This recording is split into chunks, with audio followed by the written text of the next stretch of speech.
Yes, I hear you Marine Devil Dogs out there. You are fired up. So we're gonna turn up this motivation this morning because I need to get motivated this morning. I'm nervous. I'm up here, my first time doing this. Actually, we only had one rehearsal yesterday, and it seems quite different because there's actually people in the chairs today. So, when I say motivated, you say dedicated. Motivated. Dedicated. Motivated. Dedicated. When I say dedicated, you say motivated. Dedicated. Motivated. Oh my God, that is exactly what I needed to get the show started. So, good morning, UMUC graduates, distinguished guests, faculty members, President Javier Mieres. Yes, I can roll my R's, I'm Puerto Rican. And most importantly, out of all the family and friends that have been here today, that took time out of their schedule to show up, which is very important. It has been quite a journey. We couldn't have done it without you. I want to thank all the active duty members. I want to thank all the veterans, past and present, but I want to take a moment to remember a few of my friends that didn't make it back, so I'm going to read their names. PFC Leroy Sandoval Jr., PFC Brandon C. Sturdy, Lance Corporal James B. Houston, PFC David P. Burridge, Lance Corporal Lamont N. Wilson, Lance Corporal Quinn A. Keith, Lance Corporal Michael J. Allred, Corporal Joseph C. McCarthy, Corporal Mick R. Nygar-Bukowski, and Corporal Christopher S. Ebert. They didn't make it home, but I asked God to keep them in heaven safe, and I asked God to continue to protect all of us, not just the veterans, but everybody, our families here at home. And when you guys deploy, I know it's tough because I know I've had to deploy several times and I miss time away from my children. Both my wife and I are veterans. She's Army, I'm Marine. If there's any equation that I remember out of any mathematical problem here, it is US Marine plus US Army girl divided by 5 children equals a grenade. So a few months ago, when my wife graduated from UMUC, I visualized myself on this stage. I was really proud of her, by the way, and I still am, babe. I said to my wife, man, I really want to be up there and I really want to share my story because I feel that I can connect, because it's more than just the academic journey. It's more about a life journey for me. And I think the combination you'll be able to appreciate once I get into my actual speech. This is just improvised, doing some Marine stuff here. You have to see yourself doing it. Life isn't going to be easy. You're going to reach obstacles. Life is not promised. You got to fight for it. You don't want to take your dreams to the grave. So you got to fight to make a difference. So, like any Puerto Rican person, you ever seen them little Puerto Rican ladies like, mira, look, I got these pictures of my son, you know? He's so cute, right?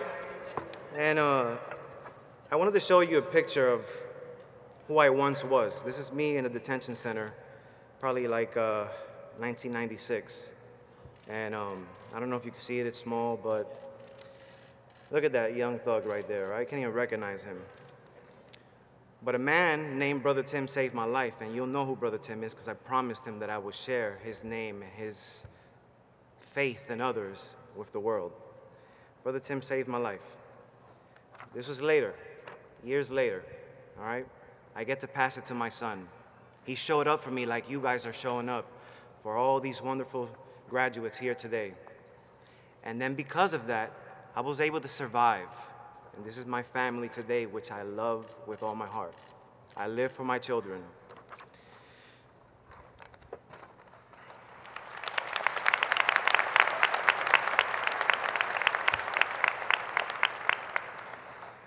I got a poem that I always like to share with people. Hopefully you can take away something from it. The message is don't quit. When things go wrong, as they sometimes will, when the road you're trudging seems all uphill, when the funds are low and the debts are high, and you want to smile but you have to sigh. When care is pressing you down a bit, rest if you must, but don't quit. Life is queer with its twists and turns, as every one of us sometimes learns. And many a failure turn about when he might have won had he stuck it out. Don't give up though the pace seems slow. You might succeed with another blow. Often the goal is nearer than it seems to a faint and faltering man. Often the struggler has given up when he might have captured the victor's cup, and he might have learned too late when the night slipped down how close he was to the golden crown. You never can tell how close you are. It might be near when it seems far. So stick to the fight when your heart is hit. It's when things seem the worst that you must not quit. So I carry this here with me, and it's the Puerto Rican flag. And this flag has been through a journey. A few months ago, October 22nd, my crazy Marine Corps gunny friend of mine calls me one day and says, "Hey, JC, my wife can't run past 8 miles. I need to do this run, and there's nobody else that I want with me other than you." I said, "All right, let's do this." "Well, how far is it?" He's like, "It's the Marine Corps Marathon." I'm like, "All right, well, when is it?" He's like, 2 days from now. You see what I'm saying? Don't quit mentality is gonna get you through it, whether you believe it or not. I can attest to that because when I ran for 26.2 miles holding this flag with a little boombox playing tunes here, the whole way with my good friend up there, we stuck together, we didn't quit. This flag, I represented something. I represented the Marine Corps, I represented Puerto Rico, or Puerto Rico. So, I want to tell you a little bit more about this flag. This flag also came with me to Puerto Rico. I took it with me when I went on my journey to help others out there. I linked up with other veterans out there, Veterans Disaster Relief Group, other awesome people who helped me just fulfill my mission, and it was to help and serve others. But the flag has history, and it stands for something, and it stands for resilience. I learned something while I was in Puerto Rico. I learned that the people are just so resilient and are willing to survive. So I took something away from that, and I continue with my journey. But it hasn't always been success. What you see in front of you is failure, right? You see success, I see failure, but it's a failure in a good way because I finally have accepted my failure, and because of it, I have done great things. So here's my story. Success is failure turned inside out. For many years, I struggled with accepting defeat. I was ashamed of who I once was. A born and raised New Yorker, raised in the ghetto. A Puerto Rican with only 3 options in life: jail, drugs, or death. I was a middle school dropout with no moral support. There was no father figure in my life to set me straight. My mother suffered from depression and took more pride in stacking garbage into a tiny studio apartment. It was a place I dreaded calling home. I never had my own room. My bed was a pile of garbage infested with rats and roaches. Today, we know this illness as hoarding. These conditions forced me to the streets. And if I continued down this path, I would soon become a product of my environment. For 3 years of my life, I was institutionalized into a juvenile system where I was beaten and abused day in and day out. I bear scars of a memory I can still see today. For the first time in my life, I quit.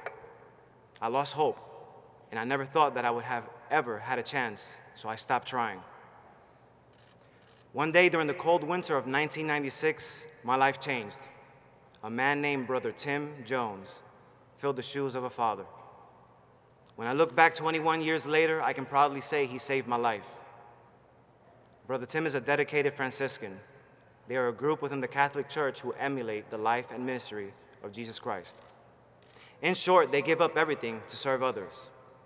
When Brother Tim first walked into my life, he never cast judgment. He never made me feel apart. He was always a genuine, kind-hearted, and loving person. He listened to me, and before I knew it, one visit turned into many.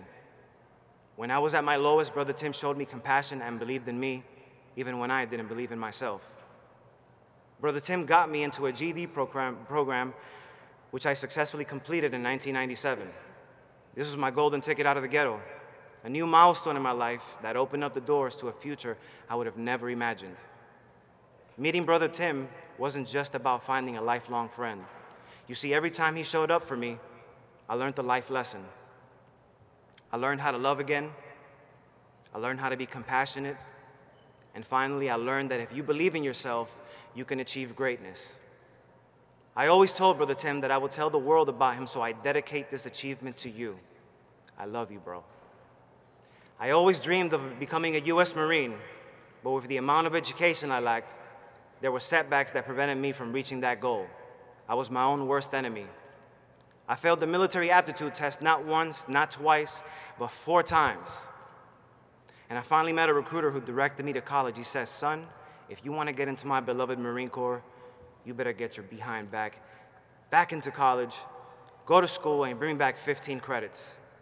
I thought about this for a while, and when I finally came to terms and said to myself, I will succeed, this does matter to me, and nothing is going to stop me. It was at that moment that I discovered my ability to commit to something and see it through. I used to work at the World Trade Center, and when terror struck the Twin Towers, I was there to help New York City when it most needed me. It is a day I will never, ever forget.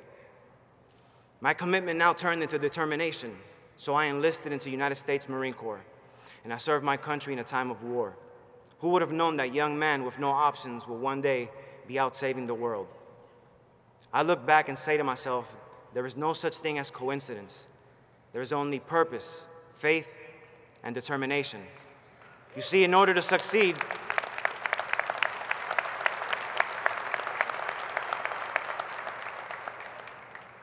thank you.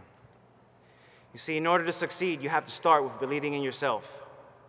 Chipping away at school since 1999 has seemed like an eternity, but it has been well worth the ride. I am here today looking at defeat and saying thank you for shaping me into the man I have become. I remember attending UMUC courses while stationed in Afghanistan, rockets flying overhead and exploding just a few hundred meters from our location. I look back at UMUC staff with such admiration for their selfless acts of courage. They put their own lives at risk so that people like me could get an education and make something of myself. I am forever grateful for the people in my life who helped me along the way, for if it wasn't for you, I would never ever be able to tell my story. Today I am no longer ashamed of whom I once was. Today I know that I was supposed to make it through the storm. Today I am here to tell you that you can change for the better. You can endure more than you think. It just has to matter to you. As a father to 5 beautiful children, Nikaya, Jonathan, Darius, Hannah, my baby girl Sophia, and a husband to another beautiful veteran, Tamika Joy of my life, Perez, I say thank you for sticking by my side, and I love you. Thank you, Brother Tim, for inspiring me not to be better than anybody else, but to be better than the person I used to be. Thank you, UMUC, for providing me with the opportunity at home or abroad to follow through with my commitment to succeed. Today I walk in memory of my brothers that never made it home from the war. I walk for Puerto Rico.